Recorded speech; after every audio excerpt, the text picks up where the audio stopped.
Welcome to Called to Build, the podcast for faith-driven entrepreneurs and kingdom leaders who are ready to build what outlasts them.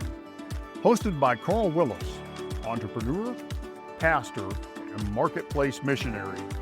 Each episode delivers biblical wisdom, insight, real-world strategy, and bold encouragement to help you lead with purpose, steward with wisdom, and multiply your impact. Because faith and business weren't meant to compete, they were meant to collide. Now, let's step into today's episode. So today we're going to look at some biblical lessons on delegation, and these are actually leadership insights that come from the story of Moses and Jethro in the Bible. So do you ever feel overwhelmed by the weight of your responsibilities?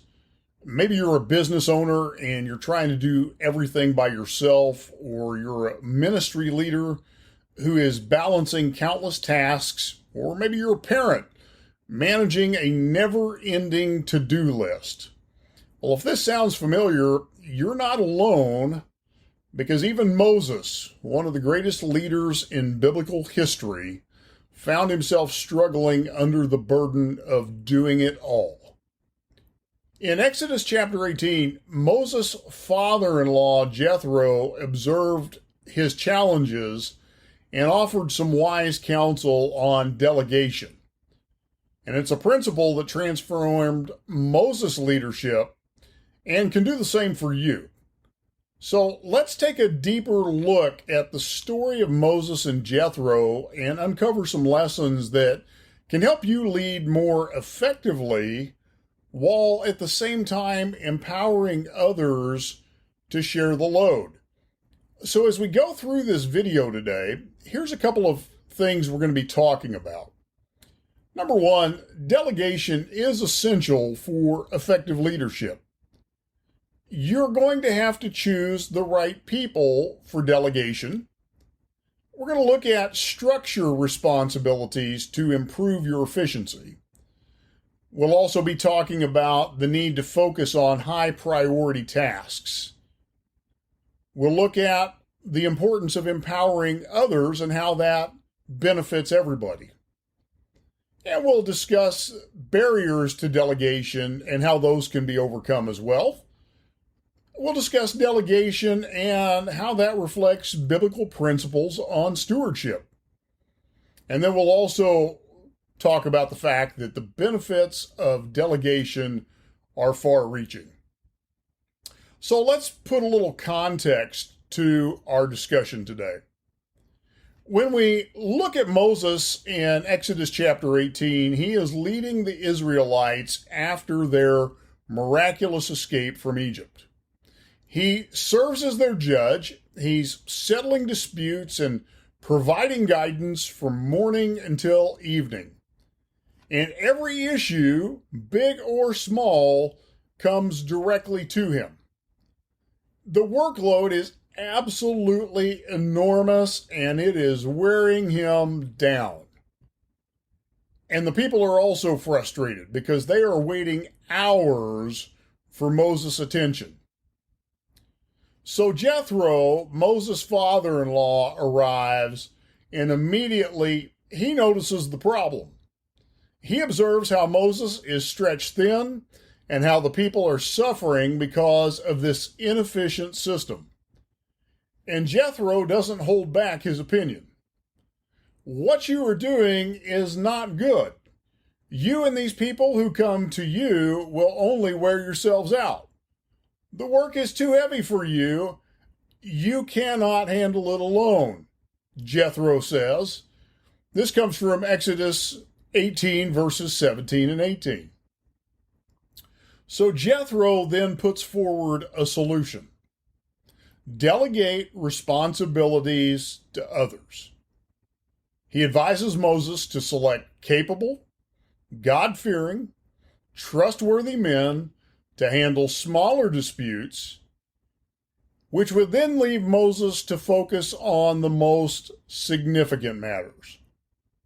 And by creating this system, Moses could focus on his unique calling while empowering others to lead alongside of him. So this brings us to the biblical principle of delegation. This is Jethro's advice to Moses. You see, Jethro's advice is practical, but it's also profound. He doesn't suggest that Moses simply abandon his responsibilities, but rather he share them. And here's some key elements of Jethro's advice. Number one, Moses needs to select the right leaders. Moses was to choose capable, trustworthy individuals who feared God and hated dishonest gain. The workload also needed to be structured, because these leaders were going to be assigned groups of thousands, hundreds, 50s, and 10s, thereby creating an organized system of delegation. And then lastly, they needed to focus on priorities. Moses was encouraged to handle the most complex cases, while others managed everyday matters. So here are the results of delegation. Moses took Jethro's advice, he implemented it, and the results were immediate. Number one, there was efficient dispute resolution, because the people's issues were now addressed more quickly.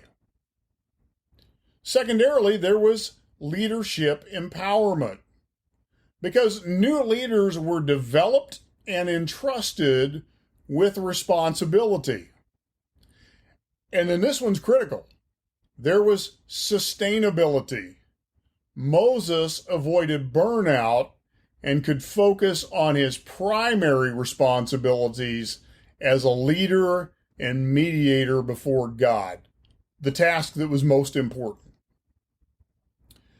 What we need to understand is that this biblical account highlights the principle that leadership is not about doing everything yourself, but it is all about equipping others to lead alongside of you.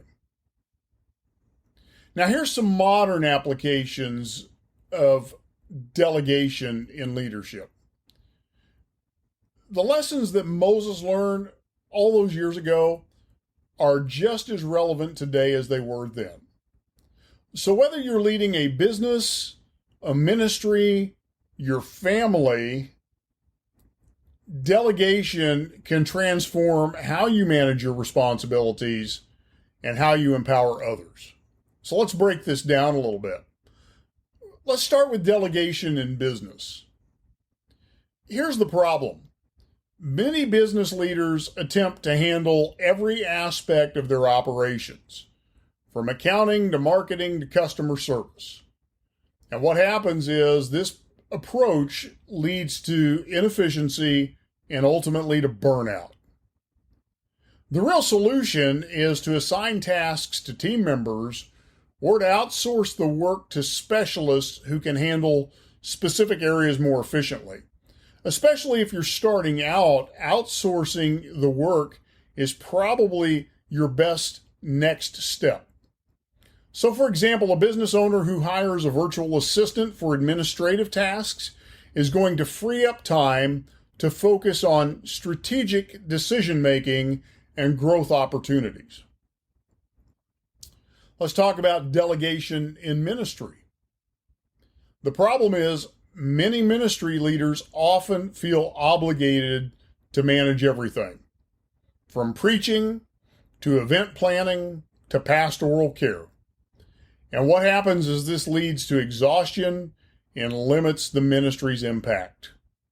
The ministry can only grow to the capacity of the senior leader. And so the solution is to identify and train leaders within the congregation to oversee specific areas, such as worship, small groups, or outreach. So as an example, a pastor who delegates small group leadership to trusted volunteers can focus on prayer, sermon preparation, and casting vision for the church.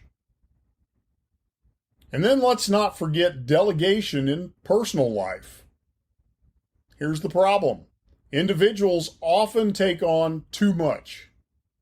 From managing household responsibilities to work commitments, leaving little time for rest or personal growth. I meet far too many individuals who have no margin left in their life. So here's the solution. Share responsibilities with other family members. You might need to hire help when possible. One of the first things that I did years ago, I stopped changing my oil and I stopped mowing my lawn. I bought back some of my time. Use tools to streamline your tasks where you can. For example, assigning household chores to children or using a grocery delivery service can free up time for meaningful family interactions or just self-care.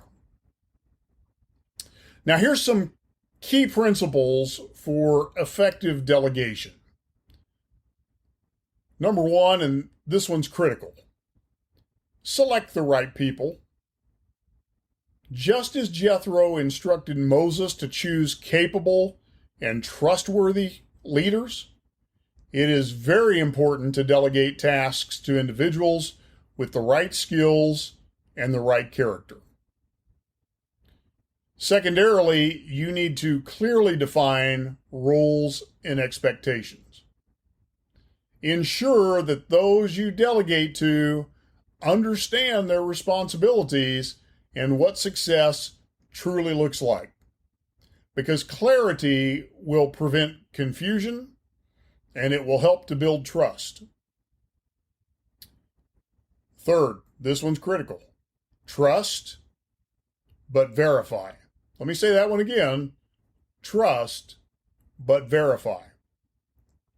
While it is essential to trust your team, regular check-ins ensure accountability and allow you to provide guidance if needed. And number 4, focus on your unique contribution. Delegate tasks that don't require your specific expertise so that you can focus on high-impact activities. So, for example, a business owner should focus on strategy rather than day-to-day operations. One of the things I told my team last year was if you see me meddling around in operational stuff, fire me. Tell me to get lost. Kick me out. Tell me to go somewhere else. I don't need to be meddling in operational details. You need me out there moving the business forward, growing the business forward, creating content, talking to prospects, doing the things that grow revenue, doing the things that drive the business forward. Don't let me get busy in operational details. The other thing I had to do is I had to empower someone else to become the chief firefighter in our company. If there is a complaint with a customer, it goes to that individual before it ever comes to me. In fact, there are now 2 layers before it ever comes to me. So focus on your unique contribution. Let's talk about some of the common barriers to delegation and how you overcome those. So even when a leader understands the importance of delegation, there's often some internal barriers or conflicts that arise, and so we need to talk about how do we get around those. Well, here's the biggest one. It's the fear of letting go. It's hard to trust others with responsibilities, especially when you're used to doing it yourself. So start small. Start by delegating minor tasks and get used to letting go of things and start building trust. But you've got to start. Start letting go of things. And here's number 2, perfectionism. And here's the reality. No one will do things exactly the way you would. And that's okay. Focus on outcome rather than micromanaging the process.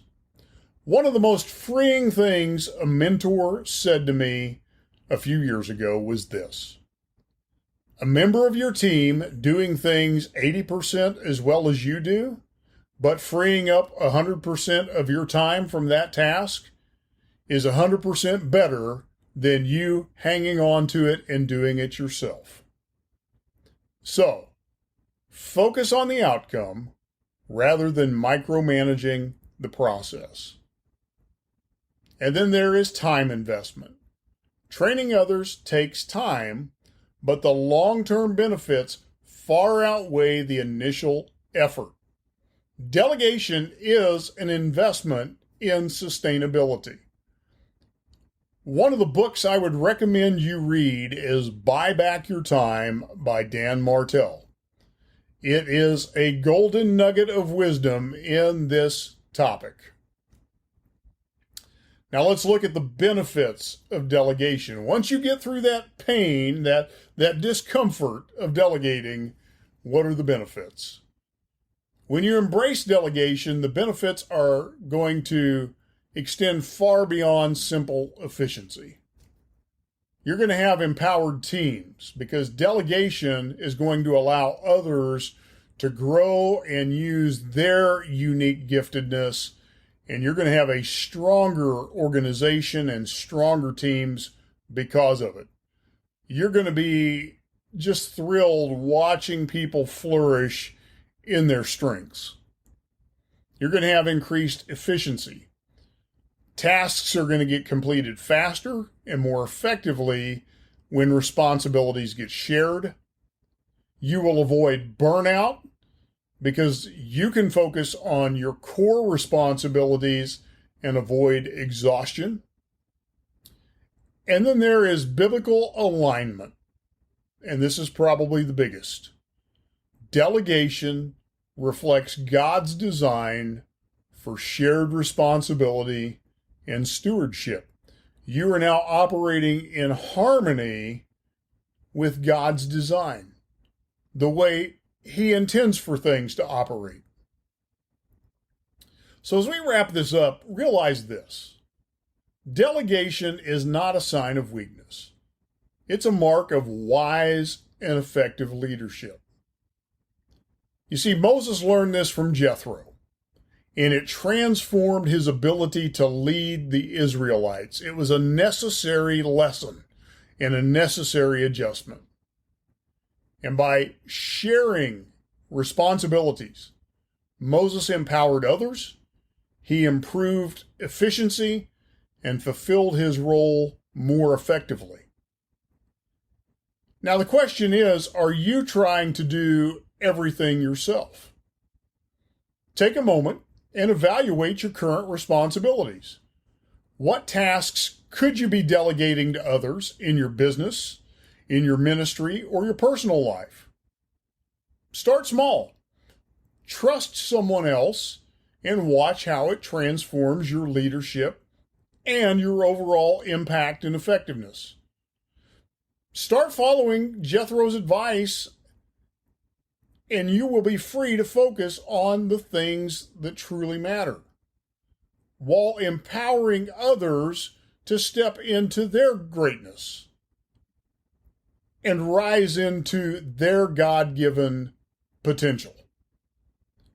So let's do this. Let's take the step together. What area of your life or work could benefit from delegation this week? Put your thoughts in the comments, and let's encourage each other to lead with wisdom and clarity. Hope you have a great week. Thanks for tuning in, and I'll talk to you in the next video. Thanks for tuning in to Called to Build. If this episode challenged or encouraged you, take a moment to subscribe, leave a review, and share it with another faith-driven leader who's ready to rise. To go deeper, visit carlwillis.com for tools, training, and resources that will help you lead with purpose, steward with wisdom, and build what outlasts you. Remember, you weren't called to compete, you were called to build. Until next time, keep building what matters.